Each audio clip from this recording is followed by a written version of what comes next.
Hi everyone. Talbot is making me give you a disclaimer because he doesn't like posting how-to videos on my YouTube channel.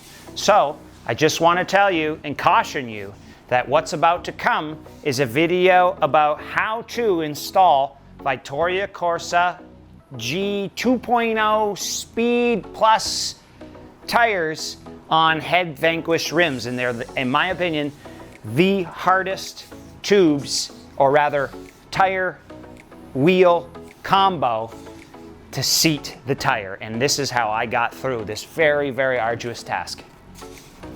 So bounce if you don't like it.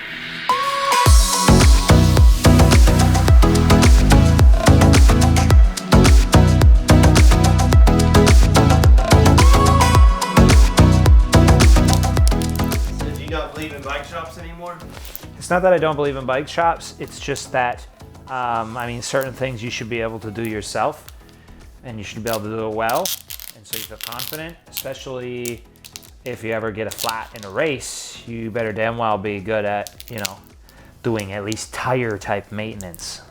So one of the things I've been wanting to do for a long time is, after Kona, for instance, when Dan Empfield put me on the spot at a press conference thing and asked me if I was riding tubeless, and if I wasn't, then why not? And I really had no good answer for it, and I didn't really even know what tubeless was or why someone would want to use it. And so then I started wanting to, you know, after I investigated a little bit, then I started wanting to ride tubeless, and now, so here I am about, I don't know, 6 or 7 months later now, setting up tubeless on, what is this, my third set of rims? And so not very difficult, pretty easy actually, once you kind of get the hang of it. But I pretty quickly found out that this particular combo that I'm running is probably, I'm gonna go ahead and say, one of the hardest combos to, you know, make tubeless efficiently, which is a set of head Vanquish rims with Vittoria Corsa Speed, I don't know if there's more words, G 2.0, whatever.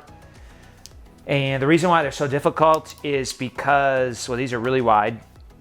And then the Vittoria tires go on like extremely easy. And so the saying is, the easier the tire goes on, the harder it is to get the bead to seat tubeless. And then the harder the tire is to get on, the easier it is to get it seat tubeless.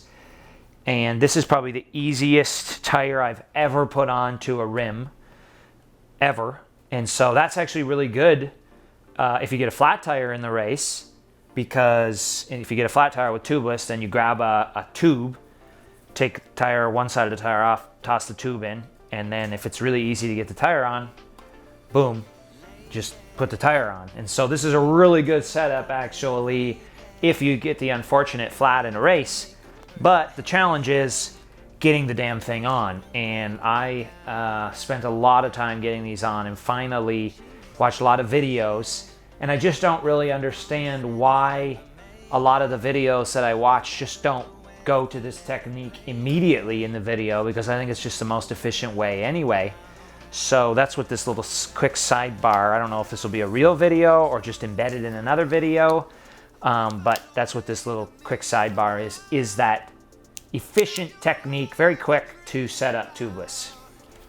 So of course, step one with tubeless, I mean, this is not really intended to be a full how-to video, but I'll just go through it really quickly. Step one, at least with these beautiful head rims, is to do 2 coats of the rim tape that's included, which I already did. And so that's step one. So once the rim tape is on, step 2, real quick, just poke a nice little hole with something like that. There we go, screwdriver. Step 2, get the tire, one side of the tire on. And here's where I'll prove to you how easy this, so that's already one side of the tire on. So now I've already went ahead and done this process. What I did with this is the front rim. What I did was, as I just said, I taped the inside, I put the tire, one side of the tire on, put the tube in, put the tire around, aired it up just as if this was a regular tubed tire. And this is what helps. This is the extremely important technique, is that the pressure of the tube does two things. One, it seats the tire bead into the rim, and then two, the tube is pushing and putting down that rim tape nicely and getting all those potential air pockets out. So that really, I don't understand why people don't just tell people to do that right off the bat, because that makes seating this tire extremely easy when you go to do it tubeless, because now when I take this tube out, I'm only gonna take one side of the bead out, so that I already have one full side of this tire seated. And that's the challenge with tubeless. When you need to seat both beads on an extremely, let's say, pliant tire like this is, on an extremely wide rim, it's virtually impossible to get the two beads to seat. And so then you hear all these techniques of, oh, you got to use soapy water and all this stuff, and it just doesn't make any sense to me. Why not just do this tiny little process that adds, I mean, I did my due diligence and just let it sit overnight because I'm not in a rush, but I mean, you just do it, let it sit for 20 minutes, and it's going to take the air pockets out of the thing. So then just be careful when you're doing this. You see how easy this thing comes on and off, and that's the problem for the seating, is just how simple this tire is. And so there you go. I've got half of it off, but the other half is still nice and seated. And then just be, like I said, very, very, very careful, because you don't want to unseat that other side. And then just pull your tube out, like so. Keeping the other side seated. And this is the only part where you actually have to be decently careful to get the valve out. But it's that simple. Hey, bud. So then the next piece of the puzzle, we've got the tire all the way on, one side of the bead seated already from the tube. Now we just got to make sure to put our tubeless valve in, and I like to do it once it's already on, so it's super simple. And then just pull that tire onto the other side. And then this is a pretty important part, actually. You do need to make sure, for at least the airing up portion, where you put a huge surge of air into the tire, you do want to make sure that this is pretty darn tight, just because sometimes the air will escape through the valve. So it's about as tight as I can put it with my fingertips, and that should be good.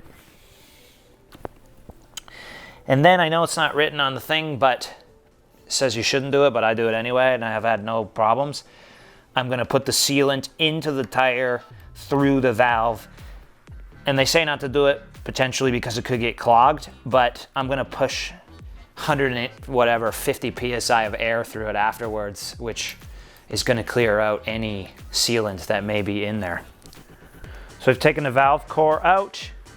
I'm going to put in as my sealant Stan's No Tubes Race Sealant. I'm going to use this little syringe thing.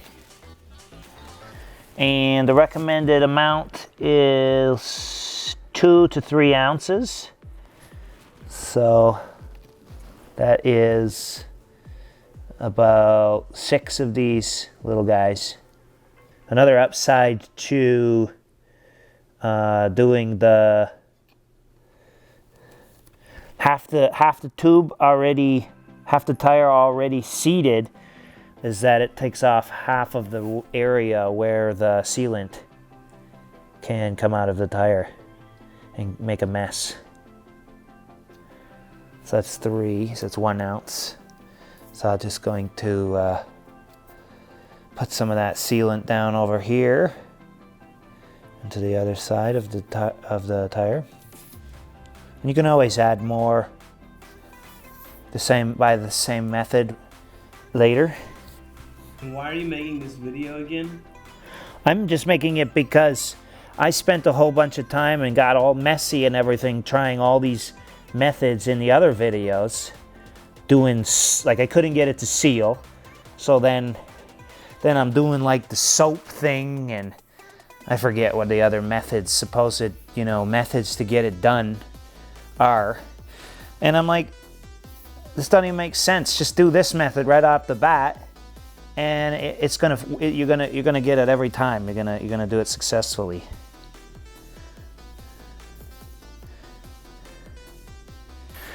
Okay, we're on to the final step.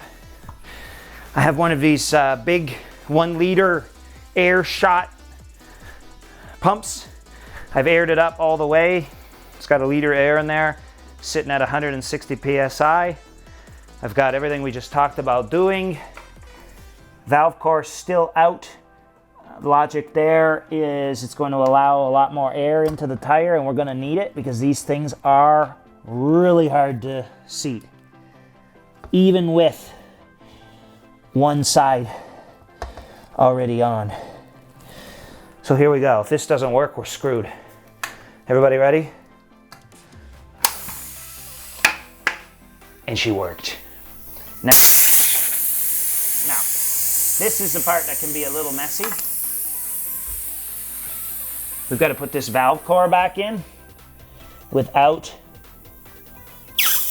letting any of that sealant spray out at us.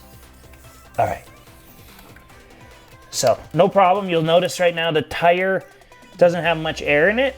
It doesn't matter. It's seated the bead. That's the challenge. It is seated on both sides. And that there is the challenge of the tubeless setup. That with these, and this is more for a very particular audience, because I don't know if other people are gonna watch this video who are doing this and are gonna potentially be like, what's the big deal? My tires seat easily. I can tell you that this is incredibly difficult tire on this rim. But if you go look at the rolling resistance data, this is the fastest rim out there right now. So I think people are going to want to utilize this tire. And these are the best rims in my opinion. So the other thing that you got to do, of course, at the end here is you've got to roll that sealant all the way around inside that tire. I'm pumping them up a little heavy right now to 80, which is unnecessary, but it's just to buy myself some time while because you can hear that air slipping out, and that's because a lot of those little holes, air pockets in the edge of the rim have not been filled with sealant yet. So then you got to kind of roll your rim around. It's best if you put it on the bike, because then you can really roll it fast. But this is good enough for now. And then that'll seal it, and that bad boy's holding air now.